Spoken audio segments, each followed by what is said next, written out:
बिस्मिल्लाहिर्रहमानिर्रहीम। सन्यासी बाबा उल्फत हुसैन की तरफों अस्सलाम वालेकुम। जैसा कि कई बंदे ने बड़े फोन किए ने, बहुत कहा है कि बाबा जी को ऐसी मेडिसिन दो कि जिहदे जरासीम पूरे हो जाए। बड़े धक्के खादे ने, बड़ा रोल बैठे हैं।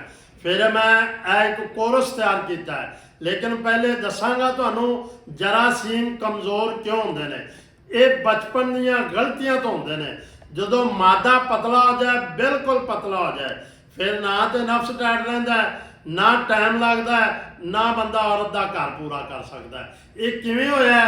बचपन दे विच हत्थ नाल बुरा काम किया, औरत नाल किया, लड़कियां नाल किया, या कि औरत नूं हैज आया है उहदे नाल हम बिस्तरी की, जरासीम जिहड़े ने एक कमज़ोर हो गए।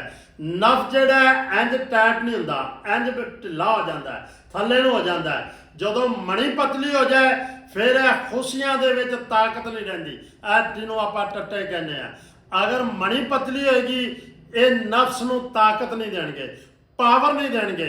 ते 100 लुकमा गज़ा दा होवे ना, एक कतरा खून का बनता है। 100 कतरा खून का होवे, एक कतरा मणी का बनता है। तो जिहड़ी तुसीं अपने हत्थां नाल जाया कर बैठे हो, हुण मत्थे ते हत्थ मारदे हो कि साडे नाल होया की है। पंजाबी च कहंदे ने कि तेरे टट्टियां च पावर ही नहीं। क्यों कहते हैं? टट्टियां च पावर होवे ते फिर ये भी टाइट होवे।